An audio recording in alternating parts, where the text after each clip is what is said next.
manok na pula. Ayan. Yan. Okay. Okay, sige. Ayan. So ngayon guys, no, last na update po natin mula po sa ating magaling na talagang nag-update palagi. Of course, our mentor, ang ating pong founder ng Team Europe International at masasabi kong nangunguna po na leader sa ating unit team at lagi nag-i-initiate po ito ng ating meeting, no? So talagang nandun yung energy level po nito, talagang yung consistency, ano? So our director 2-star, Mr. Eddie Onya. Palakpakan po natin. Ayan. Ayan po. So, ayan, natatawa ako tuloy, Ma'am Beth. Nung binanggit kong manok na pula, nag-ulit-ulit na yung sinasabi ko. Ayan, anyway, ay nakakatuwa tong araw na ito kasi nga po ay dahil nga dito sa nagaganap ngayon na ongoing global event natin sa ating pong C1 sa Dubai, ay talaga pong nakaka-excite. Ano, kumbaga yung energy ko dati na kahit na wala pa man, di pa man natin nakikita yung mga product launching na yan, ay ganado pa rin ako, lalong madodoble yung pagkaganado natin ngayon, bro. Lalo't naririnig ko kay Bro Danny na yung C1 token natin ay manok na pula. Mamaya pakikinggan natin bakit sinasabi yung manok na pula yung C1 token. Ayan, so ayan, ito po yung ating mga nakuhang mga update. Ano, although hindi pa po ito kompleto, disclaimer, hindi pa kompleto. Kinuha lang po natin doon sa mga share sa atin doon sa GC ng unit team ng mga leader natin na nasa Dubai ngayon, ng mga Pilipino, kagaya nila Ma'am Lynn, Ma'am Janet, sila Ma'am Marcy, Ma'am Noemi, sila po yung nasa harap pa sila, talagang salong-salo talaga nila yung yung yung mga sinasabi ng mga speaker doon. Kaya ayan, nakuhanan din natin, ginawan natin ng slide para meron tayong idea doon sa mangyayari sa ating C1 token. Ayan, so share na po natin.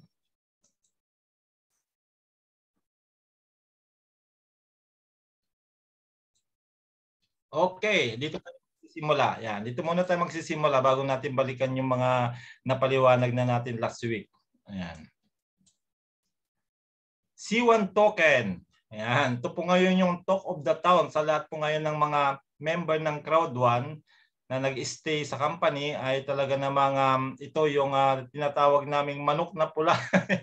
Lagi ako natatawa pag nababanggit yung manok na pula. Ayan, sabi dito, the future is here. At C1, we're always striving for innovation and pushing boundaries to redefine the industry. Today, we are excited to introduce you to the future of payments, the C1 token. Yan. Ayan po, nakikita niyo po dyan, naka-highlights po dyan yung the future of payments. Ibig sabihin, gagamitin po siya na payment solutions, kagaya po ng ibang mga cryptocurrency, kagaya ng Bitcoin, Ethereum. This groundbreaking initiative is set to transform the way we transact, making it faster, more efficient, and completely decentralized. Yan.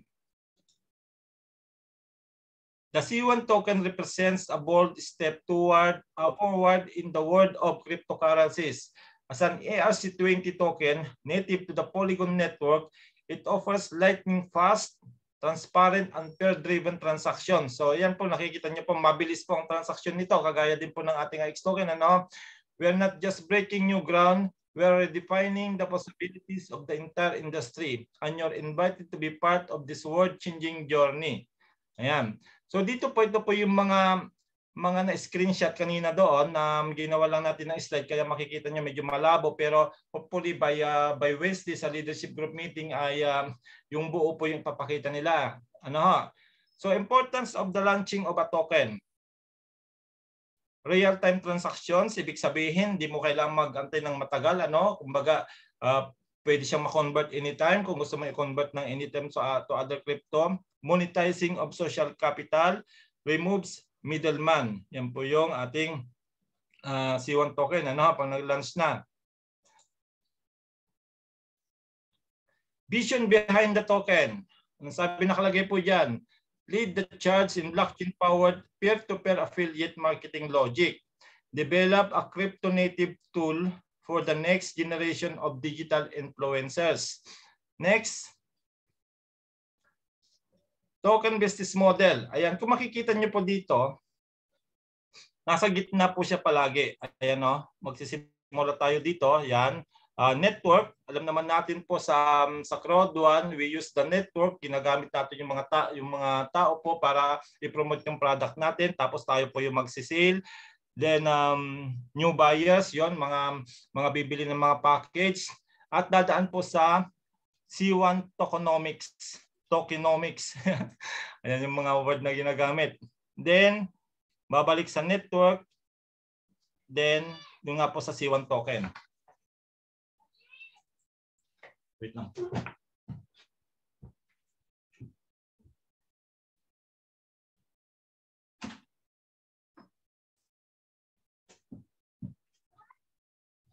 Ayan. Okay. Core network benefits. Reactivation of all old members. Ayan nga po, pag once na ma-convert na po yung ating mga Siwa rewards, loyalty points, ay sigurado magre-reactivate sila. Why? Kasi nga maiko-convert na po yung mga Siwa rewards sila at mga loyalty points into C1 token. Then the most decentralized network token ensures longevity of your downline. No one can shut down your social capital structures. Grabe, di ba?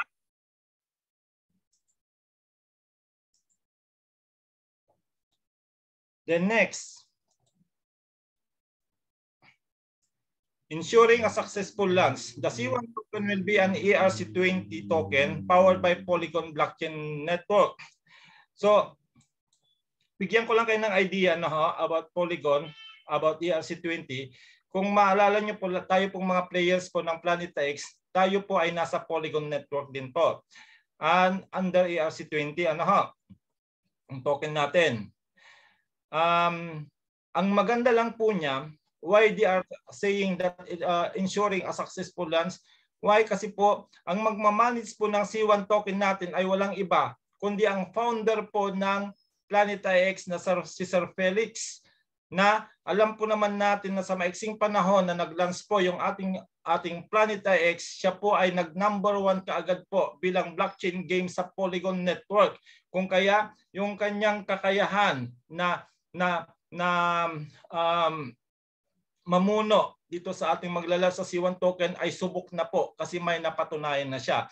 So, we are expecting na mas malaki po ito kasi nga po ay napag-aralan na po nila kung paano po umaandar ang cryptocurrency, napag-aralan na nila yung ups and down ng ating IX token. So, I believe dito po maitatama na lahat. Kaya po magiging mas malaki ito kasi nga dito iikot lahat ng mga product ng ating Crowd1 na nakita niyo po yung video kanina ng Metaverse. So ililink din po nila yung ating Metaverse. Hindi natin alam kung yung ating virtual options into C1 token.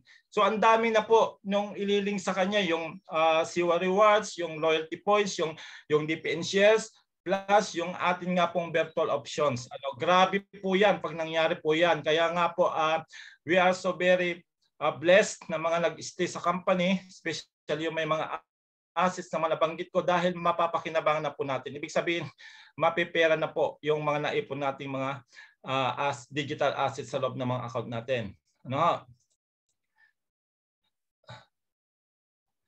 Then ito na po, token airdrop.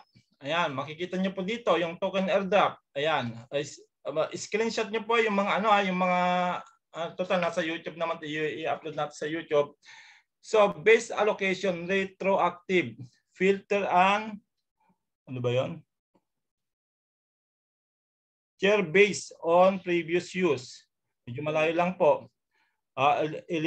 Eligibility measure, sabi dito, burn of rewards, loyalty points, network ranks, active use, KYC user.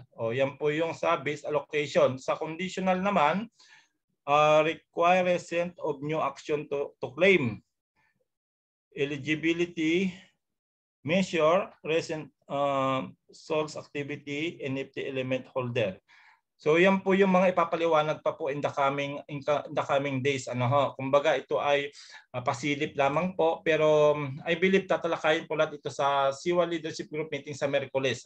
Kasi nga siyempre tapos na po yung global event that time, ay meron ito rin po yung slide na papakita dito para mas maliwanag po kasi in-screenshot lang po yan ng mga umatin doon ng mga natin kung kaya ay medyo malabo po ano. Pero yun nga po, binibigyan ko na po kayo ng idea kung ano po yung mangyayari.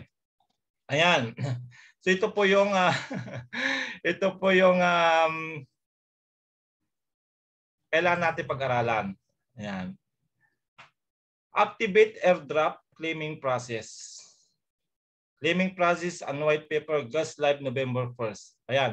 So ibig sabihin nito, tayo po na may mga NFTs, meron po tayong tinatawag na airdrop. Kung ano po yung mga airdrop na natatanggap natin sa Planet X doon sa pagbili natin ng mga Genesis NFT, I believe ganun din po ang mangyayari sa mga Genesis NFT nga po natin dito sa Crowd1. At yung nga po by November 1 ay doon na po magsisimula yung claiming process natin, claiming process sa mga airdrop. Tapos ilalunch na rin po yung white paper. Ito po yung napaka-importante sa cryptocurrency para masabi po natin siyang legit. Kailangan makita natin yung white paper po niya. Nandiyan po pinapaliwanag po lahat diyan. Yung pupuntahan ng C1 token at maggagas live po sa November 1st. So napaka-iksing panahon din po yung antayin natin para po makita natin. Pero dito may nakalagay po dito. Cost of claim. Siguro sasabi na iba, naku, maglalabas na naman ng pera, bakit meron na namang involved na pera? 'Di ba?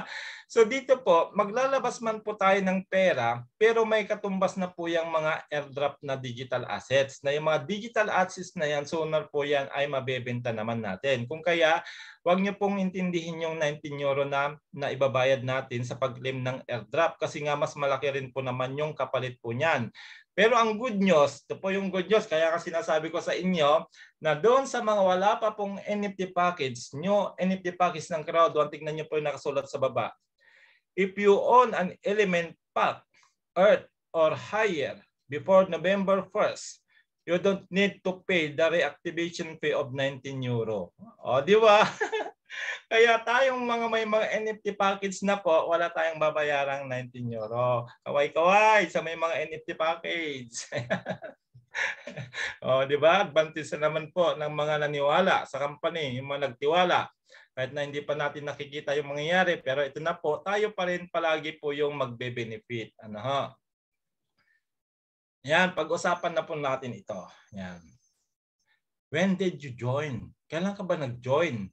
2019, 2020, 2021, or 2022. Ayan, 4 na taon. Kasi 2019 nga po nag-launch yung ating company. 4 years na.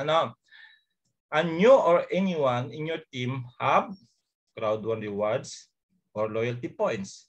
Both Crowd1 rewards and loyalty points. Then, ang good news, we will get the C1 tokens.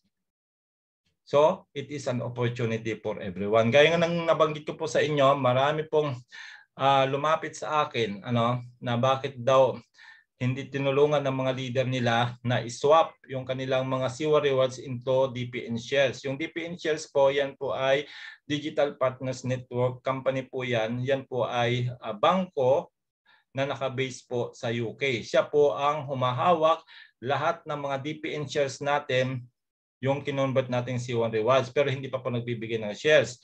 Ang maganda sa kanya, na i-convert mo man o hindi, yung C1 rewards mo, ma-i-convert pa rin po yan sa C1 token. Okay po, yan po yung napakagandang balita sa lahat po ng old and new members. Kung kaya sabi nga po, marami po magbabalikan. Narinig niyo po kanina si Ma'am Lynn, narinig niyo sinabi niya doon sa una siya nagsalita.